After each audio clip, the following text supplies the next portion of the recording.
हरे कृष्णा दोस्तों। बचपन से ही मीराबाई श्री कृष्ण की भक्ति में लीन हो गई थी। किंतु कम उम्र में ही उनकी मां वीर कुमारी की मृत्यु हो गई। जैसे तैसे मां के अभाव को मीराबाई ने कृष्ण प्रेम से पूरा कर लिया। देखते ही देखते मीराबाई किशोरी हो गई और उनके घर वालों ने मीराबाई की इच्छा के विरुद्ध मीराबाई का विवाह मेवाड़ के भावी राजा भोज से कर दिया। मीराबाई को अपने विवाह की तैयारियां अपने जोहर की तरह लग रही थी।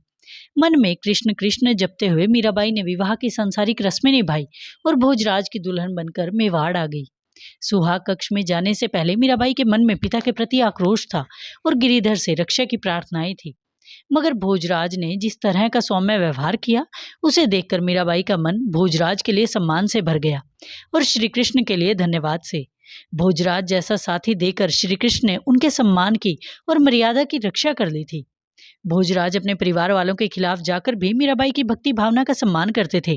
जैसे कुलवधू होने के नाते मीराबाई को मांस युक्त महाप्रसाद बनाना था, किंतु भोजराज ने अपनी मां से साफ साफ कह दिया कि मीरा ये महाप्रसाद नहीं बनाएगी। भोजराज ने मीराबाई को वैसे ही स्वीकार कर लिया था जैसी वो थी।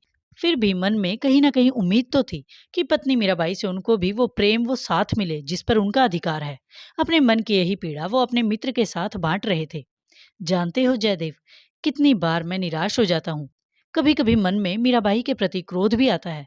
सोचता हूँ सारा प्रेम कृष्ण के लिए रख लिया, थोड़ा सा मेरे लिए भी छोड़ देती तो क्या हो जाता। मैं तो उतने में ही खुश हो जाता।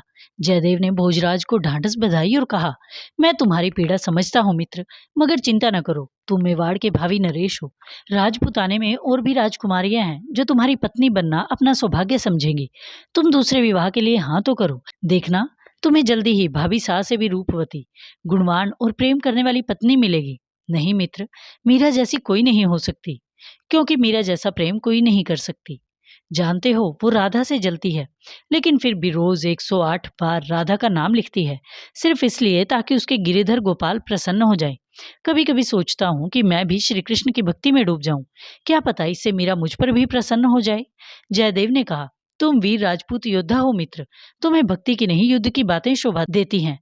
युद्ध तो लड़ ही रहा हूँ जयदेव, बस इस युद्ध का मैदान मेरा दिल है और मेरा प्रतिद्वंदी है मीरा के मनमोहन श्री कृष्ण। देखो कैसा सौभाग्य है मेरा, सारे संसार का स्वामी मेरा प्रतिद्वंदी बनकर मेरे सामने खड़ा है।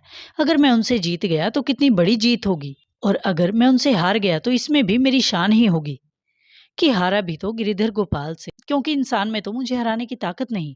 भोजराज के रूप में मीराबाई को एक संरक्षक मिल गया था। कहा जाता है कि परिवार वालों के बहुत दबाव बनाने पर भी भोजराज ने दूसरा विवाह नहीं किया, किंतु 10 साल के बाद भोजराज की एक युद्ध में मृत्यु हो गई। उसके बाद मीरा का जीवन कठिनाइयों से भर गया।